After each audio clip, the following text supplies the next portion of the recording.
여보세요? 안녕하세요. 한성부동산 김 실장입니다. 혹시 정분홍님 댁 맞나요? 갑작스러운 부동산 업체의 전화에 분옥은 어리둥절했습니다.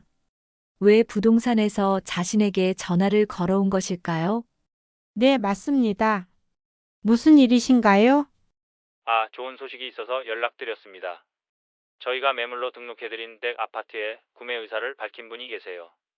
시세보다 높은 가격으로 구매하고 싶다고 하시는데요. 분옥은 순간 무슨 말인지 이해할 수 없었습니다. 자신은 집을 팔겠다고 한 적이 없는데 매물로 등록되어 있다니요? 사연 듣기 전에 잠깐 구독과 좋아요 버튼은 무료이니 꼭 눌러주세요. 그것만으로도 여러분에게 큰 복이 찾아올 거예요. 그럼 오늘의 사연 시작하겠습니다. 서울 강남의 오래된 아파트 단지 사이로 아침 햇살이 스며들고 있었습니다. 30년 된 이 아파트는 세월의 흔적을 고스란히 담고 있었지만 정분옥에게는 평생의 보금자리였습니다. 65의 분옥은 10년 전 남편 정철수를 간암으로 떠나보낸 뒤 혼자서 이 집을 지켜오고 있었죠. 아침마다 분옥은 똑같은 일상을 반복했습니다. 6시에 일어나 남편의 영정 앞에 물 한 잔을 올리고 간단한 아침을 차려 먹은 후 베란다에서 화분들을 돌보는 것이 하루의 시작이었어요. 베란다에는 남편이 생전에 심어둔 장미와 들국화가 계절마다 꽃을 피워냈습니다. 분옥은 그 꽃들을 보며 남편과의 추억을 되새기곤 했죠.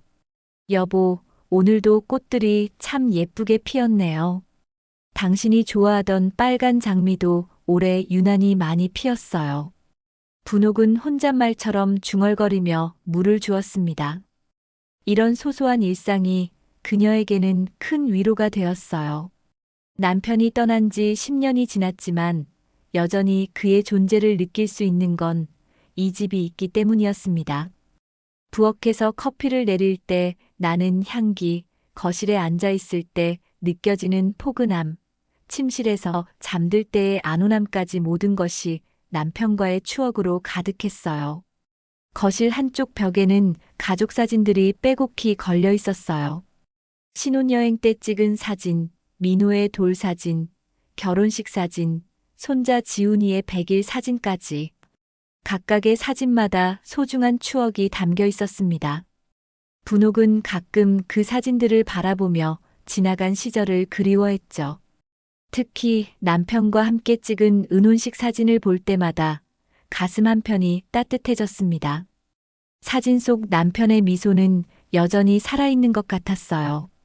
때로는 사진을 쓰다듬으며 그때의 행복했던 순간들을 되살려보곤 했습니다. 오전 10시쯤이면 아래층에 사는 김 여사가 올라와 차 한 잔을 마시며 이런저런 이야기를 나누곤 했어요. 김 여사는 분옥과 비슷한 나이의 과부로 서로의 처지를 이해하는 몇 안 되는 친구였습니다. 두 사람은 비슷한 아픔을 겪었기에 말하지 않아도 서로의 마음을 알 수 있었어요. 김 여사와 함께 있을 때만큼은 분옥도 마음을 털어놓을 수 있었습니다. 분옥 씨, 요즘 민호는 어떻게 지내나요? 오랫동안 못 본 것 같던데요. 바쁘게 사느라고요. 회사 일이 많다고 하더라고요. 그래도 한 달에 2번 정도는 와서 안부를 묻고 가요. 분옥의 아들 민호는 40살의 중소기업 부장이었습니다. 성실하고 착한 성격이지만 늘 경제적인 어려움에 시달리고 있었어요. 결혼한 지 15년이 된 며느리 선영은 품이 있는 여성이었지만 어쩐지 속마음을 쉽게 드러내지 않는 편이었습니다. 12살 손자 지훈이는 영리하고 착한 아이였지만 요즘 들어 부모님 사이의 분위기를 눈치채고 있는 듯 했어요. 아이는 가끔 할머니 집에 와서 조용히 책을 읽거나 숙제를 하며 시간을 보냈습니다. 분옥은 손자가 와 있을 때가 가장 행복했어요. 분옥은 아들 가족이 어려워하는 걸 알고 있었지만 직접적으로 도움을 주지는 못했어요. 자신도 남편의 퇴직금과 적은 연금으로 간신히 생활하고 있었거든요. 하지만 마음만은 늘 아들 가족을 걱정하고 있었습니다. 가끔 민호가 피곤한 얼굴로 집에 올 때면 분옥은 마음이 아팠어요. 아들의 어깨가 예전보다 많이 처져 보였고 웃음도 예전 같지 않았습니다. 선영의 표정도 어쩐지 어두워 보이는 날이 많아졌어요. 그래도 내 집 한 칸이 있으니 난 괜찮아요. 이 집만 있으면 어디 가서 눈치 보며 살 일도 없고 마음 편하게 지낼 수 있으니까요. 분옥은 자주 이런 말로 자신을 위로했습니다. 실제로 이 아파트는 그녀에게 단순한 주거 공간 이상의 의미를 가지고 있었어요. 남편과 함께 신혼 시절을 보낸 곳이고 민호를 키워낸 곳이며 온갖 희로애락을 함께한 삶의 터전이었습니다. 아파트 곳곳에는 가족의 흔적이 남아 있었어요. 현관 옆 키재는 자국, 벽지에 남은 아이 손자국까지도 모두 소중한 추억이었습니다. 주방에서 요리할 때면 분옥은 남편이 좋아하던 음식들을 떠올렸어요. 된장찌개에 넣는 두부의 크기, 김치찌개에 들어가는 돼지고기의 양, 생선 굽는 불의 세기까지. 남편의 입맛에 맞춰 요리하던 습관이 10년이 지난 지금도 그대로 남아 있었습니다. 남편이 특히 좋아했던 고등어 조림을 만들 때면 분옥은 항상 눈물이 났어요. 냉장고 문에는 손자 지훈이가 그려준 그림들이 붙어 있었어요. 할머니와 할아버지가 함께 있는 그림, 온 가족이 모여 있는 그림들이었습니다. 아이는 할아버지를 기억하지 못했지만 할머니의 이야기를 듣고 상상해서 그린 것들이었어요. 분옥은 그 그림들을 볼 때마다 마음이 뭉클했습니다. 지훈이는 때때로 할머니에게 할아버지 이야기를 해달라고 졸랐고 분옥은 기꺼이 남편의 이야기를 들려주곤 했어요. 저녁이면 홀로 식사를 하며 텔레비전을 보는 것이 일과였어요.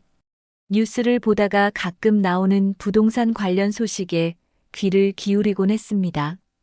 강남 아파트 값이 계속 오르고 있다는 뉴스를 들으면서도 분옥에게는 남의 일처럼 느껴졌어요. 집값이 오르든 내리든 이 집을 팔 생각은 없었거든요.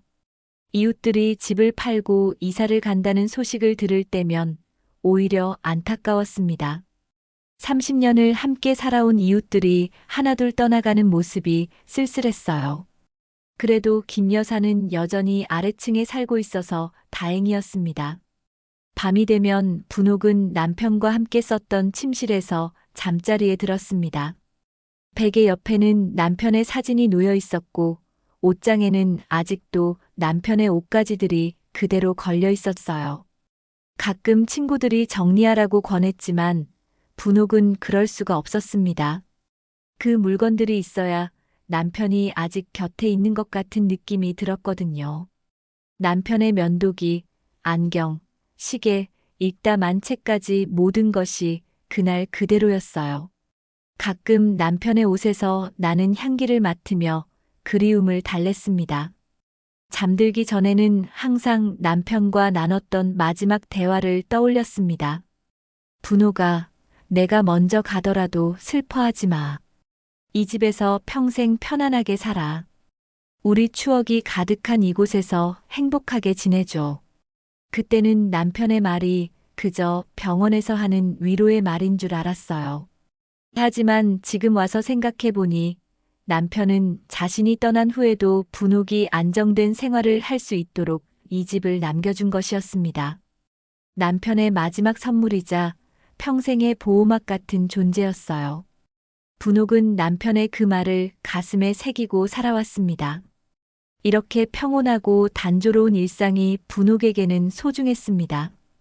큰 변화나 자극 없이 조용히 흘러가는 시간들이 그녀에게는 치유의 시간이었어요. 남편을 잃은 슬픔과 외로움을 달래주는 건 바로 이런 평범한 일상의 반복이었습니다. 아침에 눈을 뜨면 익숙한 천장이 보이고 베란다에서 새소리가 들려오는 것. 이 모든 것이 분옥에게는 삶의 이유였어요.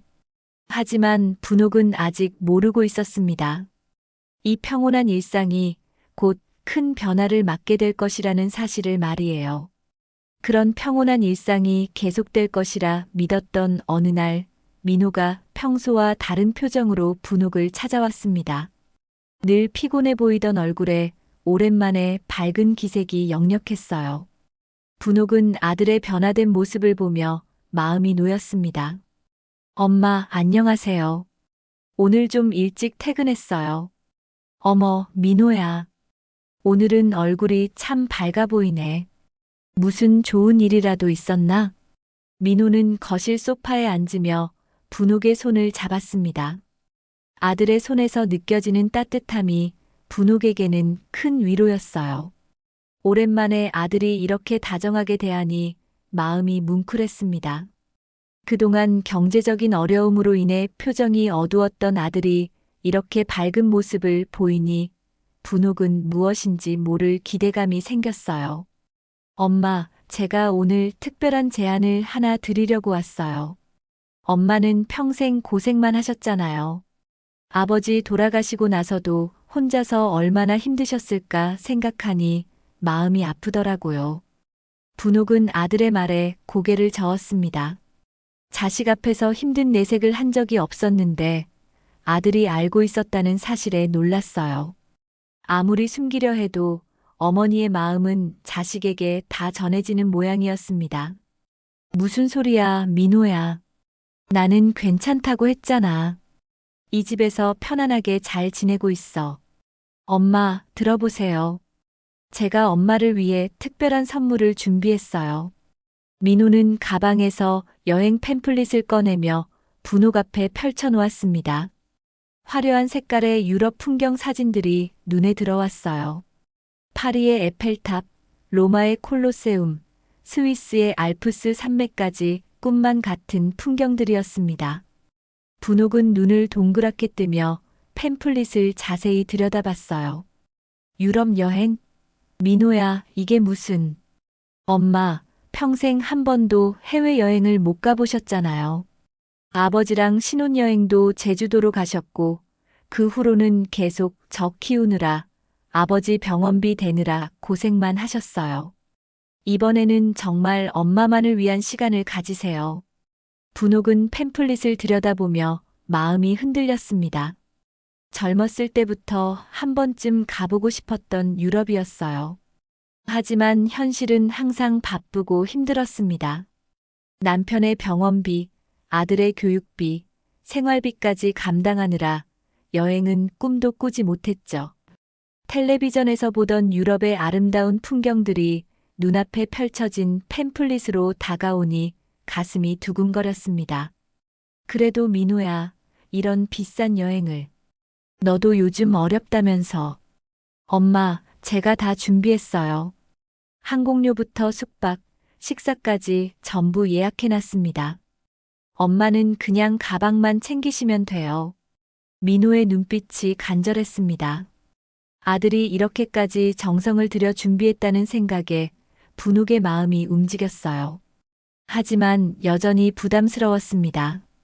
평생 검소하게 살아온 분옥에게는 해외여행이라는 것 자체가 사치스럽게 느껴졌거든요. 하지만 민호야, 엄마가 혼자 그런 먼 곳을 어떻게 가니? 언어도 안 통하고 길도 모르는데. 걱정 마세요. 한국인 가이드가 있는 패키지 여행이에요. 같이 가는 분들도 다 엄마 또래시고 안전하게 다녀올 수 있어요. 그리고 엄마, 이번이 마지막 기회일지도 몰라요. 마지막 말에 분옥의 가슴이 철렁했습니다. 65이라는 나이를 생각하니 정말 지금이 아니면 언제 그런 여행을 갈 수 있을지 알 수 없었어요. 건강할 때 가야 하는 것이고 나이가 더 들면 체력적으로도 힘들어질 텐데 말이에요. 정말 괜찮겠니? 돈은 어떻게 마련했고? 엄마, 제가 회사에서 성과급을 받았어요. 그 돈으로 엄마 여행비를 마련한 거예요. 그러니까 부담 갖지 마시고 마음 편히 다녀오세요. 민호의 말에 분옥은 조금씩 마음이 기울었습니다. 아들이 자신을 위해 성과급까지 쓰겠다고 하니 거절하기가 어려웠어요. 게다가 평생 한 번도 가보지 못한 유럽이라는 곳에 대한 호기심도 생겼습니다. 젊었을 때 신문에서 본 파리의 거리, 텔레비전에서 본 이탈리아의 풍경들이 떠올랐어요. 그런데 집은 어떻게 하지? 10일이나 비워두면. 김 여사님께 부탁드릴게요. 가끔 올라와서 확인해 주시라고 말씀드릴게요. 그리고 엄마, 요즘 워낙 안전한 동네니까 걱정 마세요. 민호는 이미 모든 걸 다 계획해 놓은 듯 했습니다. 분옥은 아들의 정성에 감동했어요. 그동안 힘들어하는 아들에게 도움이 되지 못해 미안했는데 이렇게 자신을 위해 애쓰는 모습을 보니 고마웠습니다. 무엇보다 아들이 어머니를 생각하는 마음이 진심으로 느껴졌어요. 정말 내가 가도 될까? 당연하죠, 엄마. 엄마는 그럴 자격이 충분해요. 평생 우리 가족을 위해 희생하셨으니까요. 결국 분옥은 민호의 간곡한 권유에 마음을 열었습니다. 아들이 이렇게까지 정성을 다해 준비했는데 거절할 수는 없었어요. 게다가 마음 한편으로는 정말 설레기 시작했습니다. 평생 꿈꿔왔던 일이 현실이 되는 순간이었어요. 출발 전 일주일 동안 분옥은 여행 준비에 여념이 없었습니다. 오랫동안 입지 않았던 옷들을 꺼내보고 여행용 가방을 새로 샀어요. 김 여사에게도 집을 부탁했고 화분들에게 물을 충분히 주었습니다. 오랜만에 설레는 마음으로 하루하루를 보냈어요. 여보, 나 처음으로 유럽에 가게 됐어요. 당신도 살아계셨다면 함께 갔을 텐데. 그래도 당신 목까지 열심히 보고 올게요. 영정 앞에서 인사를 올리는 분옥의 마음은 복잡했습니다. 설렘과 동시에 남편 없이 혼자 떠나는 여행이라는 아쉬움도 컸어요. 하지만 남편도 분명 자신이 이렇게 멀리 여행을 가는 걸 기뻐할 거라고 생각했습니다. 드디어 출발하는 날, 민호와 선영이 공항까지 배웅을 나왔습니다. 선영은 평소보다 밝은 표정으로 분옥을 대했어요. 어머니, 정말 좋은 여행 되세요. 사진도 많이 찍어 오시고요. 고마워, 선영아. 집에서 민호 잘 챙겨주고. 분옥은 출국장으로 들어가며 손을 흔들었습니다. 오랜만에 보는 아들과 며느리의 밝은 얼굴이 마음에 남았어요. 가족이 모두 자신을 응원해주는 것 같아서 든든했습니다. 비행기에서 내려다본 구름 위의 풍경은 경이로웠습니다. 평생 처음 보는 광경에 분옥은 감탄사를 연발했어요. 옆자리에 앉은 비슷한 나이의 여행객과 금세 친해져서 이런저런 이야기를 나누며 시간을 보냈습니다. 저도 평생 처음 해외여행이에요. 아들이 보내준다고 하더라고요. 어머, 저도 그래요. 우리 참 복받은 엄마들이네요. 파리에 도착한 분옥은 마치 꿈속에 있는 것 같았습니다. 에펠탑을 바라보며 사진을 찍고 생강을 따라 걸으며 유럽의 정취를 만끽했어요. 오래된 건물들과 거리를 걷는 사람들을 보며 새로운 세상에 온 것 같은 기분이었습니다. 카페에서 마신 커피 한 잔도 특별했고 빵집에서 산 크루아상도 맛있었어요. 로마에서는 콜로세움과 바티칸을 구경했고 스위스에서는 알프스의 웅장한 산맥을 바라보며 감동했어요. 가이드의 설명을 들으며 역사와 문화를 배우는 재미도 쏠쏠했습니다. 함께 여행하는 사람들과도 금세 친해져서 즐거운 시간을 보냈어요. 나도 아직 살아있구나. 산 위에서 바라본 풍경을 보며 분옥은 속으로 중얼거렸습니다. 남편을 잃고 10년 동안 그저 하루하루를 버텨오기만 했는데 이렇게 아름다운 풍경을 보니 마음속에 새로운 활력이 생겼어요. 가슴이 뛰고 눈이 반짝거리고 모든 것이 신기하고 아름다워 보였습니다. 여행 내내 분옥은 행복했습니다. 맛있는 음식도 먹고 예쁜 기념품도 샀어요. 손자 지훈이를 위한 선물도 골랐습니다. 오랜만에 웃음이 끊이지 않는 날들이었어요. 유럽 여행 5째 날, 분옥은 오스트리아 잘츠부르크의 아름다운 거리를 걷고 있었습니다. 모차르트의 고향이라는 이 도시는 마치 동화 속에 나올 법한 풍경이었어요. 오래된 성당의 종소리가 울리고 광장에서는 거리 음악가들이 아름다운 선율을 연주하고 있었습니다. 분옥은 이 모든 것이 꿈만 같았어요. 정말 아름답네요. 이런 곳이 세상에 있다니. 함께 여행하는 박 여사와 나란히 걸으며 감탄사를 연발했습니다. 두 사람은 여행 첫날부터 죽이 잘 맞아서 항상 함께 다녔어요. 비슷한 나이, 비슷한 처지라 그런지 대화도 편했고 서로를 이해했습니다. 점심을 먹고 호텔로 돌아가는 길, 분옥의 휴대전화가 울렸습니다. 화면에 뜬 이름을 보니 김 여사였어요. 분옥은 혹시 집에 무슨 일이라도 생겼나 싶어 서둘러 전화를 받았습니다. 여보세요, 김 여사님? 아, 분옥 씨. 여행 잘 다니고 있죠? 날씨는 어때요? 김 여사의 목소리에는 평소와 다른 무언가가 섞여 있었습니다. 분옥은 그 미묘한 변화를 놓치지 않았어요. 10년 넘게 이웃으로 지낸 사이라 김 여사의 목소리 톤을 잘 알고 있었거든요. 네, 정말 좋아요. 파리도 로마도 다 너무 아름다워서. 그런데 김 여사님 무슨 일 있으세요? 목소리가 좀 이상한 것 같은데. 전화 너머로 김 여사가 잠시 망설이는 듯한 침묵이 흘렀습니다. 분옥은 가슴이 두근거리기 시작했어요. 뭔가 좋지 않은 일이 생긴 것 같았습니다. 그게 분옥 씨, 혹시 민호가 집에 대해서 뭔가 계획이 있나요? 집에 대해서요? 무슨 말씀이세요? 분옥의 목소리가 높아졌습니다. 갑자기 불안한 예감이 들었어요. 김 여사가 괜히 이런 질문을 할 리가 없었거든요. 어제 오후에 낯선 사람들이 분옥 씨 집 앞에서 뭔가 재고 있더라고요. 줄자 같은 걸로 말이에요. 그래서 뭐 하는 거냐고 물어봤더니 부동산 중개업자라고 하면서 집 평가를 하러 왔다고 하더라고요. 분옥은 순간 현기증이 날 것 같았습니다. 부동산 중개업자가 집 평가를 한다는 것은 집을 팔 준비를 하고 있다는 뜻이었어요. 하지만 분옥은 집을 팔겠다고 한 적이 없었습니다. 그럴 리가 없는데요.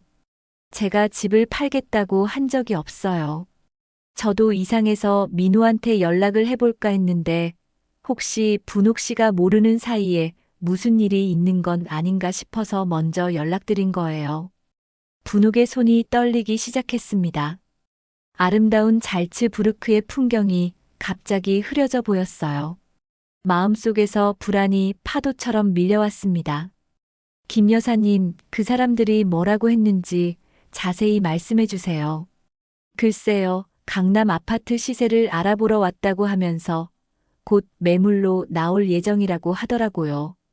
저는 당연히 분옥 씨가 허락한 줄 알았는데 지금 들어보니 그게 아니었나 보네요. 분옥은 더 이상 말을 이어갈 수가 없었습니다. 목이 메어서 소리가 나오지 않았어요. 민호가 자신 몰래 집을 팔려고 하고 있다는 생각이 들자 온몸에 소름이 돋았습니다. 분옥 씨, 괜찮아요? 혹시 제가 괜한 말씀을 드린 건 아니죠? 김 여사의 걱정스러운 목소리가 들렸지만 분옥은 대답할 수가 없었어요. 머릿속이 하얘졌습니다. 이 아름다운 유럽 여행도 혹시 자신을 집에서 멀리 보내려는 계획의 일부였을까 하는 의심이 들었어요. 아, 아니에요. 알려주셔서 고마워요. 제가 민호한테 연락해 볼게요. 겨우 정신을 차리고 대답한 분옥의 목소리는 떨리고 있었습니다. 전화를 끊고 나서도 한동안 멍하니 서 있었어요. 박 여사가 걱정스러운 표정으로 다가왔습니다. 분옥 씨, 무슨 일이에요? 얼굴이 새하얗게 됐네요. 아니에요. 괜찮아요. 분옥은 억지로 웃음을 지으며 대답했지만 마음은 전혀 괜찮지 않았어요. 당장 민호에게 전화를 걸어서 확인하고 싶었지만 시차 때문에 한국은 아직 새벽이었습니다. 호텔 방으로 돌아온 분옥은 침대에 앉아 천장을 바라봤습니다. 온갖 생각들이 머릿속을 맴돌았어요. 혹시 민호가 정말로 자신의 집을 팔려고 하는 걸까요? 그렇다면 이 여행도 자신을 속이기 위한 수단이었을까요? 아니야, 우리 민호가 그럴 리 없어. 김 여사님이 잘못 본 거야. 분옥은 자신을 달래려고 했지만 불안감은 쉽게 가시지 않았습니다. 남편이 남겨준 유일한 재산이자 평생의 보금자리인 그 집을 민호가 함부로 처분할 리는 없을 거라고 믿고 싶었어요. 저녁 식사 시간이 되어도 분옥은 식욕이 없었습니다. 함께 여행하는 사람들이 맛있는 오스트리아 전통 요리를 먹으며 즐거워하는 모습을 보면서도 분옥의 마음은 천리박 한국의 집에 가 있었어요. 밤이 되어서야 한국 시간으로 아침이 되었습니다. 분옥은 떨리는 손으로 민호에게 전화를 걸었어요. 신호음이 몇 번 울린 후 민호의 목소리가 들렸습니다. 엄마, 여행 잘 다니고 계시죠? 민호의 목소리는 평소와 다름없이 밝았습니다. 하지만 분옥에게는 그 밝음이 오히려 어색하게 느껴졌어요. 민호야, 김 여사님이 전화했는데 우리 집에 부동산 사람들이 왔다고 하더구나. 전화 너머로 잠시 침묵이 흘렀습니다. 그 짧은 침묵이 분옥에게는 영원처럼 느껴졌어요. 민호가 대답을 망설인다는 것은 뭔가 숨기는 일이 있다는 뜻일까요? 아, 그거요? 엄마, 걱정 마세요. 그냥 집값이 얼마나 올랐는지 궁금해서 알아본 것뿐이에요. 민호의 대답은 너무 빨랐습니다. 마치 미리 준비해둔 답변 같았어요. 분옥은 뭔가 이상하다는 느낌을 지울 수 없었습니다. 정말이야? 혹시 집을 팔려고 하는 건 아니지? 엄마, 무슨 소리예요? 엄마 허락 없이 제가 어떻게 집을 팔아요? 그냥 시세 알아본 것뿐이니까 걱정 마세요. 민호는 단호하게 말했지만 분옥의 불안은 가시지 않았습니다. 아들의 목소리에서 평소와 다른 무언가를 느꼈거든요. 마치 무언가를 감추고 있는 것 같은 어색함이 있었어요. 그래도 다음부터는 미리 말해줘. 김 여사님이 깜짝 놀라셨잖아. 네, 알겠어요. 엄마, 여행 계속 즐기세요. 몸 조심하시고요. 전화를 끊고 나서도 분옥의 마음은 편치 않았습니다. 민호의 말을 믿고 싶었지만 어쩐지 석연치 않은 구석이 있었어요. 왜 자신이 여행을 떠난 사이에 하필 부동산 사람들이 집에 왔을까요? 그날 밤 분옥은 잠을 제대로 이루지 못했습니다. 창밖으로 보이는 잘츠부르크의 야경은 여전히 아름다웠지만 분옥의 마음에는 먹구름이 끼어 있었어요. 혹시 자신이 모르는 사이에 무슨 일이 벌어지고 있는 건 아닐까 하는 불안감이 계속해서 마음을 짓눌렀습니다. 다음 날부터 여행을 계속했지만 분옥은 예전만큼 즐길 수가 없었어요. 베니스의 곤돌라를 타면서도 피렌체의 미술관을 관람하면서도 마음 한구석에는 항상 불안이 자리 잡고 있었습니다. 설마 우리 민호가 그럴 리 없지. 분옥은 계속해서 자신을 달랬습니다. 하지만 불안의 씨앗은 이미 마음속 깊이 뿌리를 내리고 있었어요. 열흘간의 유럽 여행을 마치고 인천공항에 도착한 분옥은 복잡한 심정이었습니다. 아름다운 추억들과 함께 김 여사의 전화로 인한 불안감도 함께 가지고 돌아온 것이었어요. 민호와 선영이 마중을 나와 있었지만 분옥은 예전만큼 반갑지가 않았습니다. 엄마, 여행 어떠셨어요? 정말 좋으셨죠? 민호가 밝게 웃으며 분옥의 짐을 받아들었습니다. 하지만 분옥의 눈에는 아들의 그 밝은 미소가 어쩐지 억지스러워 보였어요. 응, 좋았어. 정말 아름다운 곳들이었구나. 분옥은 담담하게 대답했습니다. 평소라면 여행 이야기를 신나게 늘어놓았을 텐데 오늘은 그럴 기분이 아니었어요. 마음 한구석에 자리 잡은 의심이 모든 것을 무겁게 만들고 있었습니다. 집으로 돌아가는 차 안에서 선영이 말했습니다. 어머니, 사진 많이 찍으셨죠? 나중에 보여주세요. 그래, 나중에 보여줄게. 분옥은 창밖을 바라보며 짧게 대답했습니다. 익숙한 서울 거리들이 지나가고 있었지만 마음은 편치 않았어요. 빨리 집에 가서 모든 것이 그대로인지 확인하고 싶었습니다. 드디어 아파트에 도착했습니다. 분옥은 서둘러 엘리베이터를 타고 자신의 집으로 향했어요. 현관문 앞에서 열쇠를 꺼내는데 손이 떨렸습니다. 혹시 집안에 무언가 변한 것이 있을까봐 두려웠어요. 문을 열고 들어서자 모든 것이 떠나기 전과 똑같았습니다. 거실의 가족 사진들, 베란다의 화분들, 남편의 영정까지 모든 것이 그대로였어요. 분옥은 안도의 한숨을 내쉬었습니다. 여보, 다녀왔어요. 집이 그대로 있어서 다행이에요. 영정 앞에서 인사를 올리는 분옥의 모습을 보며 민호가 말했습니다. 엄마, 좀 쉬세요. 여행으로 피곤하실 텐데. 그래, 너희들도 가서 쉬어라. 민호와 선영이 돌아간 후 분옥은 집안을 구석구석 살펴봤습니다. 정말 아무것도 변한 게 없었어요. 김 여사의 말이 잘못된 건 아닐까 하는 생각도 들었습니다. 하지만 그 평온은 오래가지 못했습니다. 저녁 무렵 분옥이 짐을 정리하고 있을 때 집 전화가 울렸어요. 번호를 확인해 보니 모르는 번호였습니다. 여보세요? 안녕하세요. 한성부동산 김 실장입니다. 혹시 정분옥님 댁 맞나요? 갑작스러운 부동산 업체의 전화에 분옥은 어리둥절했습니다. 왜 부동산에서 자신에게 전화를 걸어온 것일까요? 네, 맞습니다. 무슨 일이신가요? 아, 좋은 소식이 있어서 연락드렸습니다. 저희가 매물로 등록해드린 댁 아파트에 구매 의사를 밝힌 분이 계세요. 시세보다 높은 가격으로 구매하고 싶다고 하시는데요. 분옥은 순간 무슨 말인지 이해할 수 없었습니다. 자신은 집을 팔겠다고 한 적이 없는데 매물로 등록되어 있다니요? 네. 누가 우리 집을 사겠다고요? 저는 집을 팔겠다고 한 적이 없는데요. 전화 너머로 부동산 직원이 당황하는 기색이 느껴졌습니다.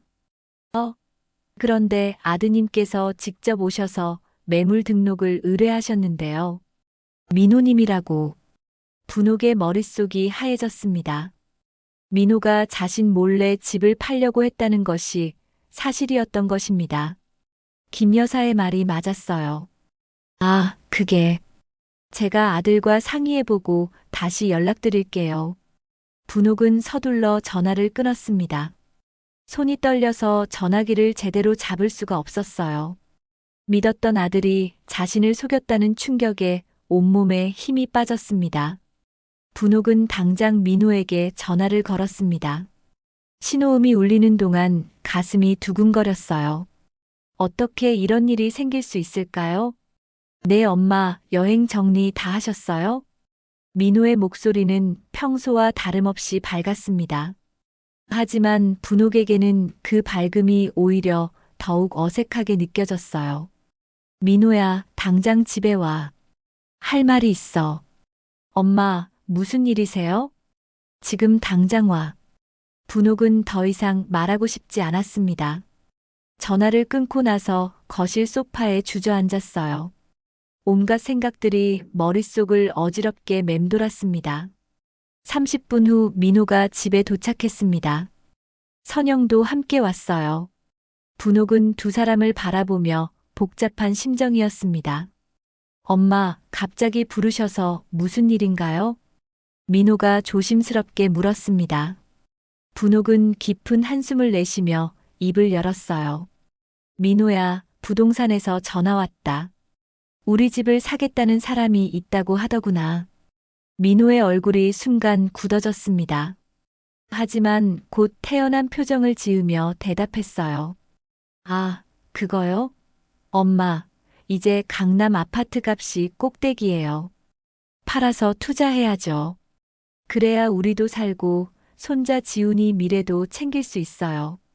분옥은 아들의 말을 들으며 뭔가 이상하다는 느낌을 지울 수 없었습니다. 민호의 눈빛에서 무언가를 감춘 기색을 감지했어요. 평소 솔직했던 아들이 오늘은 왜 이렇게 어색해 보이는 걸까요? 그런데 왜 엄마한테 미리 말하지 않았니? 내가 여행 간 사이에 부동산에 알아보고 엄마 깜짝 놀라게 하고 싶지 않았어요. 그리고 아직 확정된 것도 아니고요. 선영이 옆에서 거들었습니다. 어머니, 민호 씨 말이 맞아요. 요즘 부동산 시장이 정말 좋거든요. 지금 팔면 좋은 가격에 팔 수 있어요. 분옥은 며느리의 말을 들으며 더욱 의심스러웠습니다. 평소에는 집안일에 별로 관심을 보이지 않던 선영이 오늘은 왜 이렇게 적극적일까요? 그래도 이 집은 너희 아버지와 내가 평생 고생해서 마련한 곳인데. 엄마, 바로 그래서 더욱 아까워요. 이렇게 좋은 집을 그냥 두면 투자 기회를 놓치는 거예요. 민호가 간절한 표정으로 말했습니다. 하지만 분옥은 아들의 진심을 의심하게 되었어요. 평소 같으면 어머니의 마음을 먼저 헤아렸을 민호가 오늘은 왜 이렇게 재촉하는 걸까요? 민호야, 정말 투자 때문이야? 다른 이유는 없고? 분옥의 날카로운 질문에 민호가 잠시 당황하는 기색을 보였습니다. 그 순간의 망설임이 분옥에게는 확신을 주었어요. 분명 다른 이유가 있었습니다. 엄마, 무슨 다른 이유요? 정말 엄마와 우리 가족을 위해서예요. 그럼 내가 이 집을 떠나면 어디서 살라고?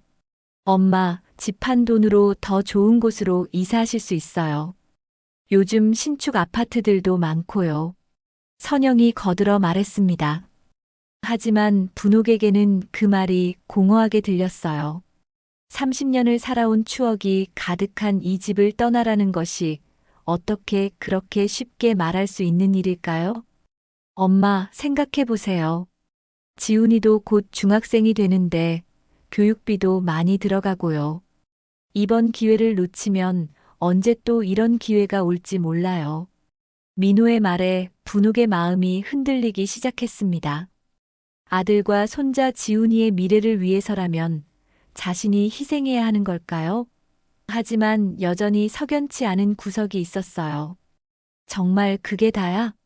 혹시 다른 급한 일이라도 있는 거 아니야?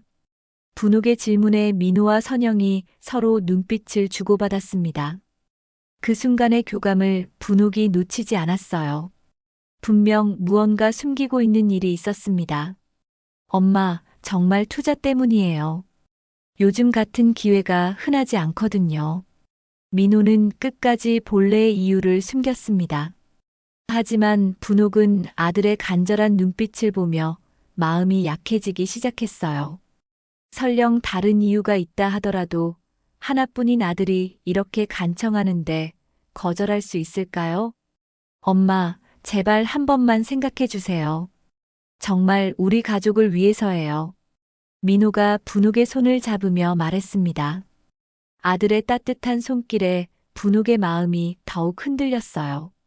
비록 의심스러운 부분들이 있었지만 결국 혈육인 아들을 믿어야 하는 것 아닐까요? 그럼 정말 좋은 조건이야? 네, 엄마. 시세보다 훨씬 높은 가격이에요. 이런 기회는 정말 흔하지 않아요. 선영이 적극적으로 설득했습니다. 분옥은 깊은 고민에 빠졌어요. 한편으로는 의심스럽지만 다른 한편으로는 가족을 위해서라면 희생할 수도 있다는 생각이 들었습니다. 알겠다. 그럼 일단 계약서라도 한번 보자. 분옥의 말에 민호와 선영의 얼굴이 밝아졌습니다. 하지만 분옥의 마음속에는 여전히 불안감이 남아 있었어요. 정말 이 결정이 옳은 것일까요? 엄마, 정말 고마워요. 나중에 후회하지 않으실 거예요. 민호가 기뻐하며 말했습니다. 하지만 분옥은 아들의 기쁨 속에서도 어딘지 모를 어색함을 느꼈어요. 마치 무언가 큰 짐을 덜어낸 것 같은 안도감이 느껴졌거든요. 그날 밤 분옥은 잠을 이루기 어려웠습니다. 정말 옳은 결정을 한 것일까요? 아들과 며느리가 숨기고 있는 진짜 이유는 무엇일까요? 온갖 의문들이 머릿속을 맴돌았습니다. 매매 계약이 체결되었습니다. 분옥은 복잡한 서류들의 도장을 찍으며 마음 한편이 무거웠어요. 30년을 살아온 집을 떠난다는 것이 아직도 실감이 나지 않았습니다. 민호와 선영은 계약이 끝나자 안도의 표정을 지었지만 분옥은 왜인지 모를 불안감에 휩싸였어요. 엄마, 이제 한 달 안에 이사 준비를 하셔야 해요. 제가 좋은 곳 알아볼게요. 민호가 말했지만 분옥의 대답은 시원치 않았습니다. 새로운 집을 구한다는 것보다는 이 집을 떠나야 한다는 현실이 더 크게 다가왔거든요. 며칠 후부터 분옥은 본격적인 이사 준비에 들어갔습니다. 30년간 쌓인 물건들을 정리하는 일은 생각보다 힘들었어요. 하나하나가 모두 추억이었거든요. 남편과 함께 샀던 식기들, 민호가 어릴 때 쓰던 물건들, 가족 사진들까지 모든 것이 소중했습니다. 여보, 우리 정말 이 집을 떠나야 하는 걸까요? 왜 이렇게 마음이 무거운지 모르겠어요. 영정 앞에서 혼잣말을 하는 분옥의 마음은 착잡했습니다. 남편이 살아있다면 이런 결정을 했을까요? 아마 남편이라면 좀 더 신중하게 생각했을 것 같았어요. 이사 준비를 하던 중 분옥은 남편의 책상 서랍 깊숙한 곳에서 낡은 봉투 하나를 발견했습니다. 봉투에는 분옥에게라고 남편의 손글씨로 적혀 있었어요. 분옥은 놀란 마음으로 봉투를 열어봤습니다. 안에는 남편이 생전에 써놓은 편지가 들어 있었어요. 분옥이 처음 보는 편지였습니다. 남편은 언제 이런 편지를 써놓았던 걸까요? 편지를 읽기 시작한 분옥의 눈에서 눈물이 흘러내렸습니다. 사랑하는 분옥아, 나는 곧 떠나겠지만 당신은 우리의 추억이 있는 이 집에서 평생 편안하게 지내길 바라네. 이 집은 내가 너에게 줄 수 있는 마지막 선물이야. 절대 다른 사람에게 넘기지 말고 우리 추억이 깃든 이곳에서 행복하게 살아줘. 편지를 다 읽은 분옥은 눈물을 멈출 수 없었습니다. 남편의 마지막 유언과도 같은 이 편지를 이제야 발견하다니요. 남편은 분명히 이 집에서 평생 살기를 바랐는데 자신은 그 뜻을 거스르고 집을 팔아버린 것이었어요. 여보, 미안해요. 내가 당신 마음을 몰랐어요. 분옥은 편지를 가슴에 안고 울었습니다. 뒤늦게 남편의 진심을 알게 되니 더욱 후회가 밀려왔어요. 하지만 이미 계약은 끝난 상태였습니다. 그때 현관문이 열리는 소리가 들렸습니다. 손자 지훈이가 학교에서 돌아온 것이었어요. 요즘 지훈이는 자주 할머니 집에 와서 숙제를 하거나 간식을 먹고 갔습니다. 할머니, 안녕하세요. 지훈이의 밝은 인사에 분옥은 급히 눈물을 닦았습니다. 손자 앞에서 우는 모습을 보이고 싶지 않았어요. 어서 와, 지훈아. 오늘 학교는 어땠니? 네, 좋았어요. 할머니, 왜 집에 박스가 이렇게 많아요? 지훈이가 거실에 쌓여 있는 이사 박스들을 보며 물었습니다. 분옥은 어떻게 설명해야 할지 고민이 되었어요. 할머니가 이사를 가게 됐거든. 이사요? 어디로 가세요? 지훈이의 순수한 질문에 분옥은 마음이 아팠습니다. 손자도 이 집에서의 추억이 많을 텐데 갑자기 이사를 한다고 하니 당황스러울 것 같았어요. 아직 정확히 정해지지 않았어. 아빠가 알아보고 계셔. 지훈이는 잠시 생각하더니 조심스럽게 입을 열었습니다. 할머니, 그런데 제가 얘기해도 될까요? 무슨 얘기? 사실, 며칠 전에 아빠랑 엄마가 큰 소리로 이야기하는 걸 들었어요. 분옥의 가슴이 두근거리기 시작했습니다. 혹시 민호와 선영이 나눈 대화에서 진실을 알 수 있을까요? 뭐라고 하시던? 지훈이는 주변을 살피더니 할머니에게 가까이 다가와 속삭였습니다.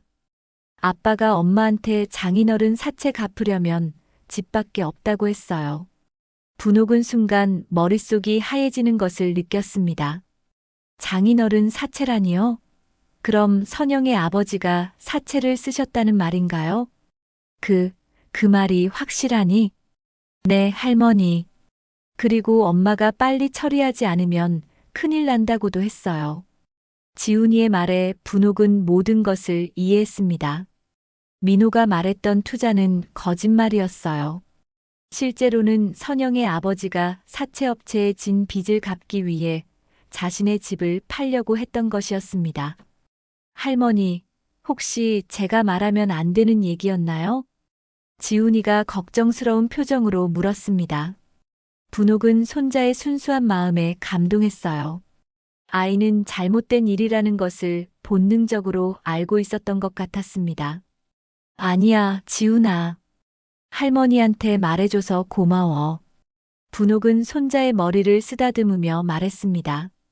하지만 마음속으로는 분노와 배신감이 치밀어 오르고 있었어요. 할머니, 그럼 이사 안 가시는 거예요? 글쎄다, 지훈아. 할머니도 잘 모르겠구나. 분홍은 정직하게 대답했습니다.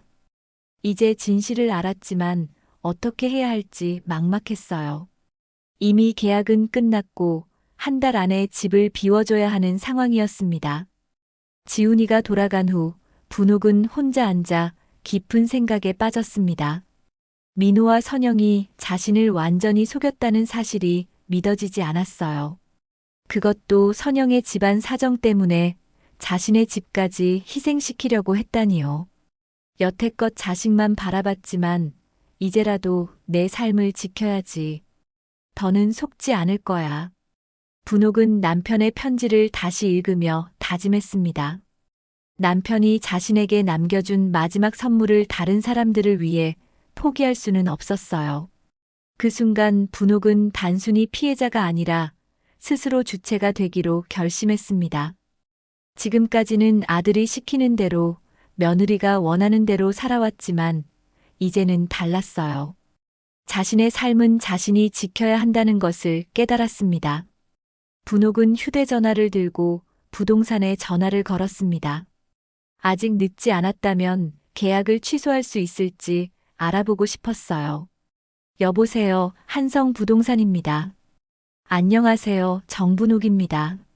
며칠 전에 매매 계약을 했는데요. 아, 네. 무슨 일이시죠? 혹시 계약 취소가 가능한지 알고 싶어서요. 전화 너머로 잠시 침묵이 흘렀습니다. 분홍은 가슴이 두근거렸어요. 아직 잔금을 치르지 않으셨으니까 위약금을 물고 취소는 가능합니다만. 위약금이 얼마나 되나요? 계약금의 배액이니까 2천만 원 정도 될 것 같은데요. 2천만 원이라는 큰 금액에 분홍은 망설였습니다. 하지만 집을 지키기 위해서라면 감수해야 할 손실이었어요. 알겠습니다. 내일 다시 연락드릴게요. 분홍은 전화를 끊고 결심을 굳혔습니다. 비록 큰 손실이 있더라도 남편이 남겨준 집만은 지켜내겠다고 말이에요. 그날 밤 분홍은 잠을 이루지 못했습니다. 남편의 편지와 지훈이가 들려준 진실이 머릿속에서 계속 맴돌았어요. 민호와 선영이 자신을 완전히 속였다는 사실에 분노와 배신감이 치밀어 올랐습니다. 하지만 동시에 깊은 슬픔도 느껴졌어요. 믿었던 가족에게 이런 배신을 당하다니요. 새벽이 되어서야 분홍은 마음을 정리할 수 있었습니다. 이제 진실을 알았으니 행동을 취해야 했어요. 남편이 남겨준 마지막 유산을 지키기 위해서라면 무엇이든 할 각오였습니다. 아침 일찍 분홍은 남편의 오래된 물품들을 정리하기 시작했습니다. 이사를 위해 시작한 정리였지만 이제는 다른 의미가 되었어요. 남편과의 추억을 되새기며 자신의 결심을 다지는 시간이었습니다. 옷장 깊숙한 곳에서 분홍은 남편이 아꼈던 시계를 발견했습니다. 결혼 10주년 때 자신이 선물한 시계였어요. 남편은 특별한 날에만 이 시계를 차곤 했었습니다. 시계를 손에 들고 보니 뒷면에 새겨진 글씨가 눈에 들어왔어요. 영원히 함께 마이너스 분호기가. 그때의 행복했던 기억이 떠올랐습니다. 남편이 얼마나 기뻐했는지, 그 시계를 얼마나 소중히 여겼는지 모든 것이 생생했어요. 분옥은 시계를 가슴에 안고 눈물을 흘렸습니다. 여보, 미안해요. 내가 당신이 남겨준 집을 지키지 못할 뻔했어요. 하지만 이제는 다르게 할 거예요. 그때 현관벨이 울렸습니다. 분옥이 문을 열어보니 민호와 선영이 서 있었어요. 두 사람의 표정이 평소와 달리 어두웠습니다. 엄마, 이사 준비 어떻게 돼가고 있어요? 민호가 물었지만 분옥은 냉담하게 대답했습니다. 들어와서 앉아라. 거실에 앉은 민호와 선영은 분옥의 차가운 분위기를 감지했는지 불안해 보였어요. 분옥은 남편의 편지를 테이블 위에 놓고 두 사람을 바라봤습니다. 민호야, 어제 지훈이가 와서 재미있는 얘기를 해주더구나. 민호의 얼굴이 순간 굳어졌습니다. 혹시 지훈이가 무슨 말을 했을까 하는 불안감이 역력했어요. 무슨 얘기요? 내가 선영이하고 나눈 대화 말이야. 장인어른 사채 갚으려면 집밖에 없다고 했다며. 선영의 얼굴이 새하얗게 변했습니다. 더 이상 숨길 수 없다는 것을 깨달은 듯 했어요. 민호도 고개를 숙인 채 아무 말도 하지 못했습니다. 그래서 투자 운운하며 나를 속인 거구나. 선영이 아버지 빚 때문에 내 집을 팔려고 했던 거지. 분옥의 목소리는 차분했지만 그 안에 담긴 분노는 뼈에 사무치는 것이었습니다. 민호가 떨리는 목소리로 입을 열었어요. 엄마, 그게 이제 와서 변명하지 마라. 너희가 나를 어떻게 생각하는지 이제 알겠구나. 분옥은 남편의 편지를 들어보였습니다. 이 편지 좀 읽어봐라. 내 아버지가 돌아가시기 전에 써놓으신 거야. 민호가 편지를 받아 읽기 시작했습니다. 읽어가면서 그의 얼굴은 점점 창백해졌어요. 아버지의 마지막 유언을 이제야 알게 된 것이었습니다. 아버지가 이런 편지를. 그래, 내 아버지는 내가 이 집에서 평생 살기를 바라셨어. 그런데 너는 어떻게 했니? 나를 속이고 집을 팔려고 했잖아. 선영이 무릎을 꿇으며 분옥 앞에 엎드렸습니다. 어머니, 정말 죄송해요. 아버지가 사채업체에서 돈을 빌려서 사업을 하다가 망했어요. 이제 일주일밖에 시간이 없어요. 그게 내가 알 바냐? 내 집안 사정 때문에 왜 내가 희생해야 하는데? 분옥의 단호한 말에 선영이 울음을 터뜨렸습니다. 하지만 분옥의 마음은 이미 굳어 있었어요. 엄마, 정말 다른 방법이 없어요. 제발 도와주세요. 민호도 어머니 앞에 무릎을 꿇었습니다. 하지만 분옥은 요동하지 않았어요. 민호야, 내가 진작 솔직하게 말했다면 다를 수도 있었어. 하지만 나를 속이고 거짓말을 한 건 용서할 수 없다. 엄마, 그리고 이 집은 내 아버지의 유언이야. 절대 팔 수 없어. 분옥은 부동산에서 받아온 계약 취소 서류를 꺼내 보였습니다. 이미 계약 취소 절차를 밟아놓은 상태였어요. 계약은 취소했다. 위약금은 내가 물어줄 테니까 걱정 마라. 민호와 선영은 믿을 수 없다는 표정으로 분옥을 바라봤습니다. 어머니가 이렇게 단호하게 나올 줄은 예상하지 못했던 것 같았어요. 엄마, 그럼 저희는 어떻게 해요?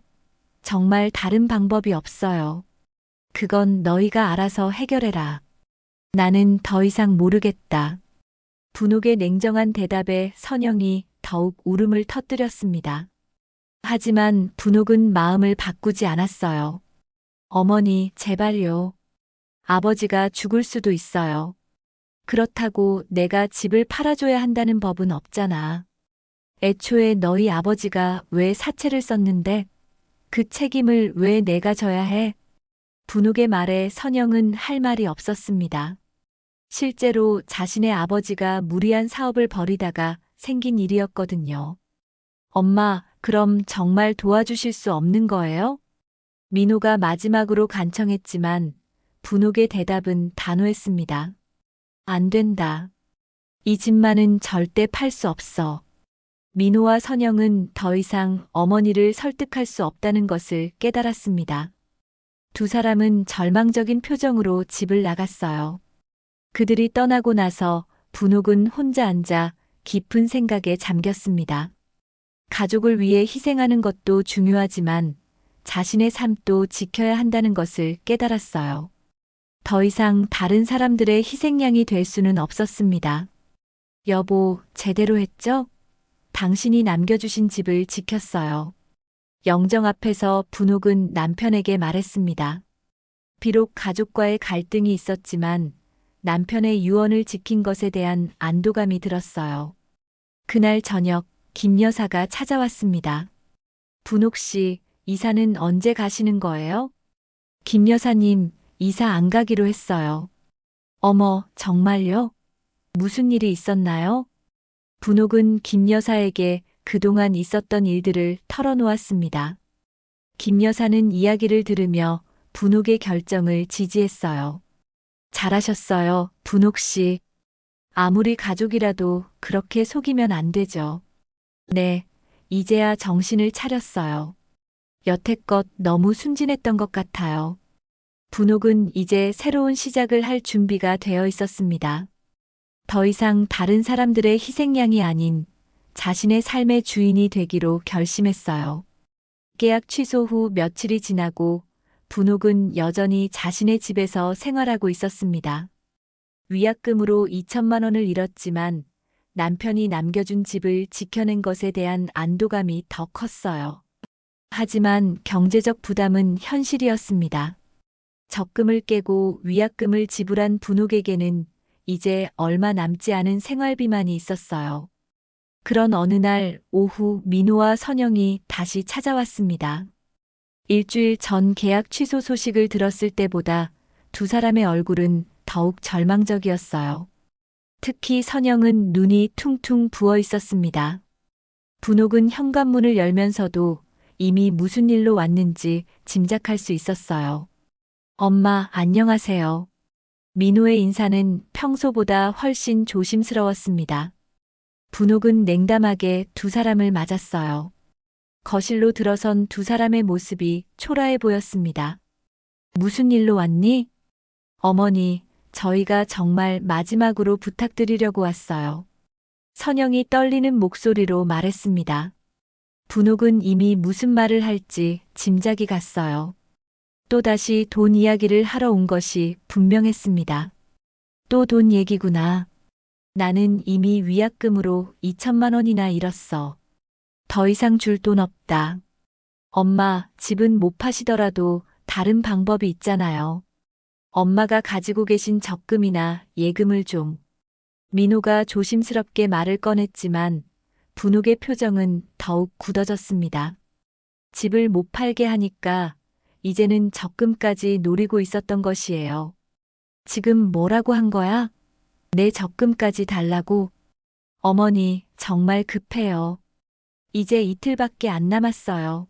아버지가 정말 위험한 상황이에요. 선영이 울먹이며 말했습니다. 하지만 분옥은 이미 마음을 굳혔어요. 한 번 속은 일에 또다시 속을 수는 없었습니다. 안 된다. 그 돈은 내가 늙어서 병원비로 쓸 돈이야. 너희한테 줄 수 없어.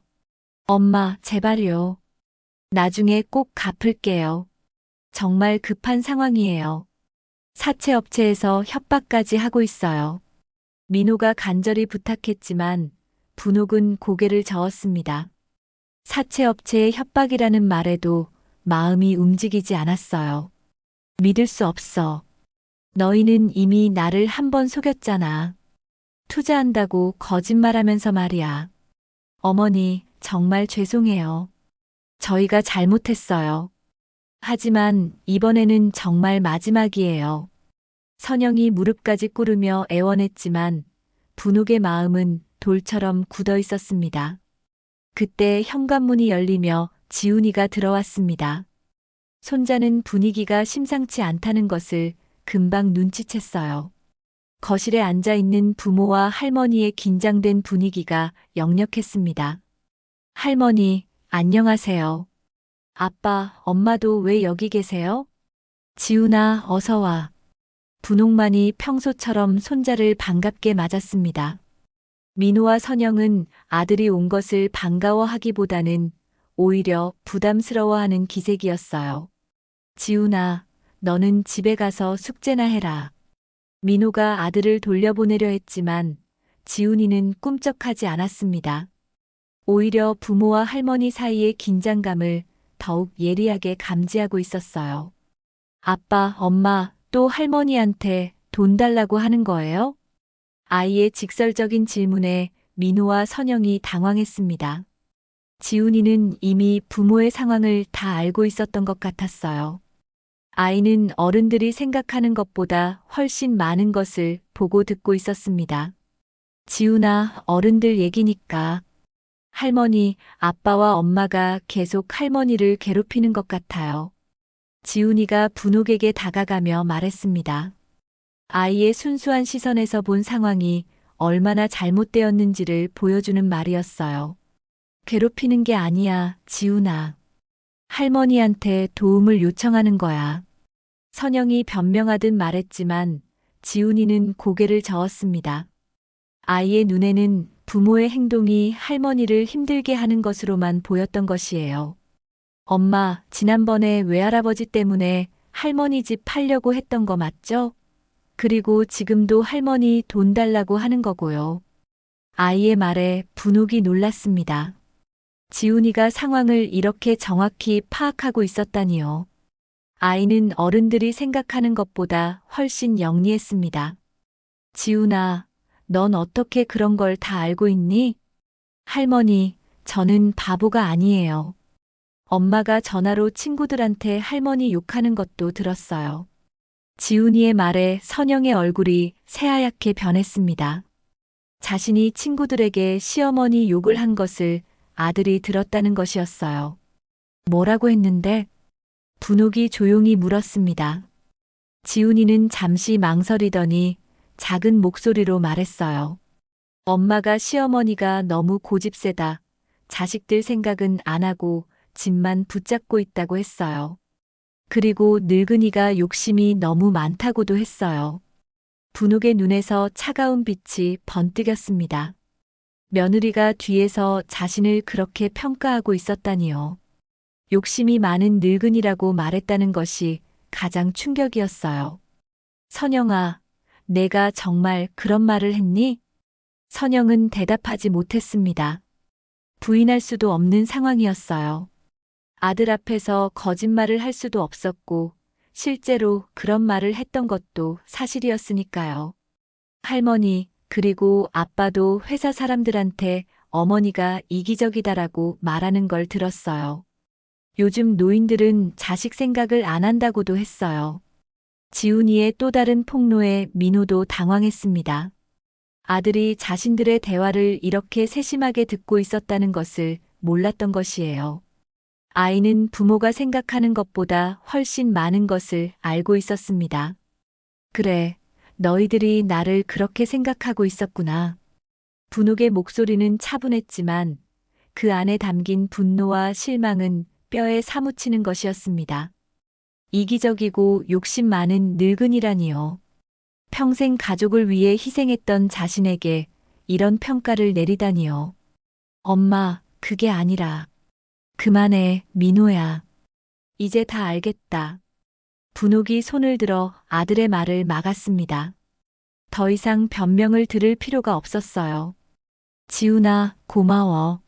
내가 할머니에게 진실을 말해줘서. 할머니, 저는 할머니 편이에요. 아빠와 엄마가 잘못하고 있어요. 지훈이의 순수한 지지에 분옥의 마음이 따뜻해졌습니다.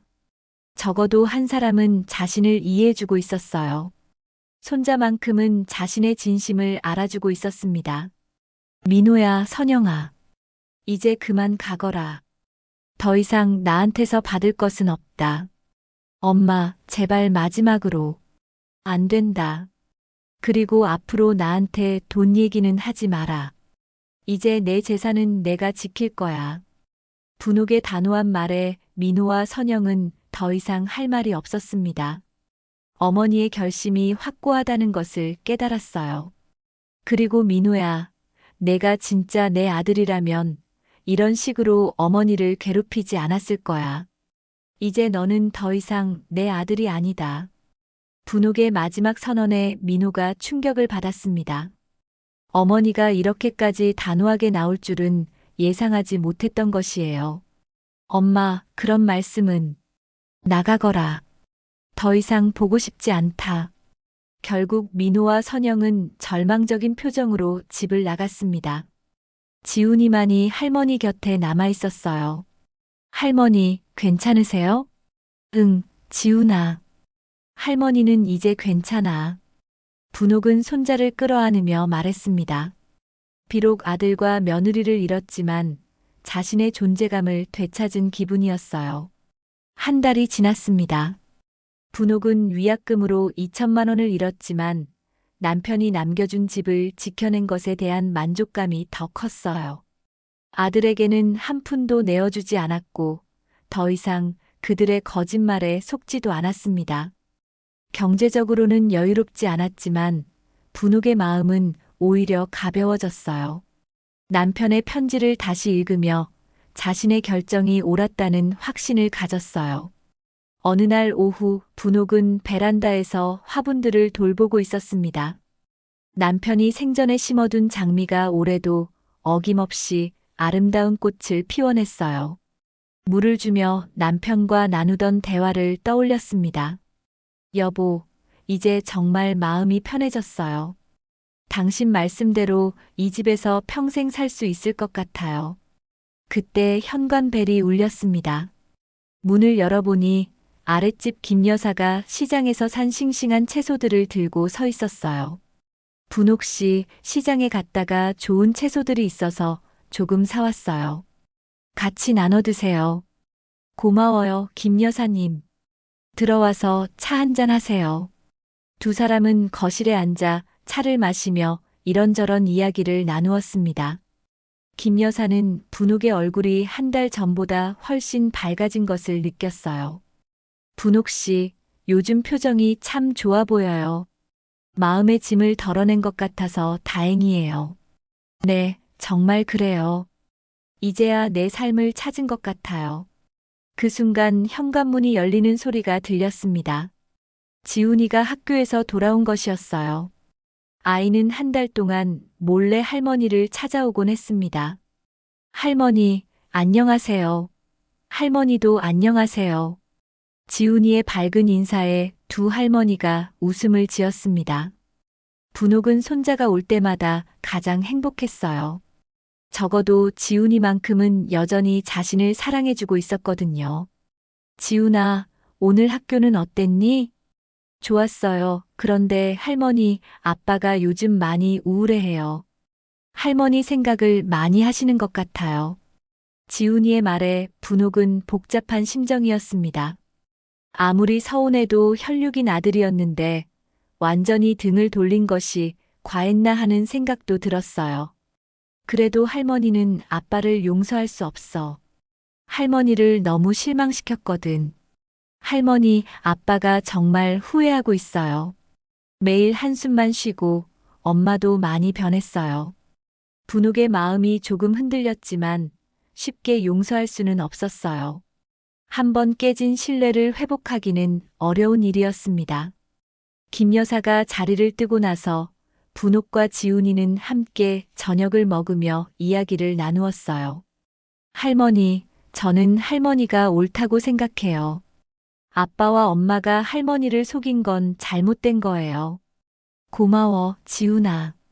내가 이해해줘서 할머니는 힘이 나.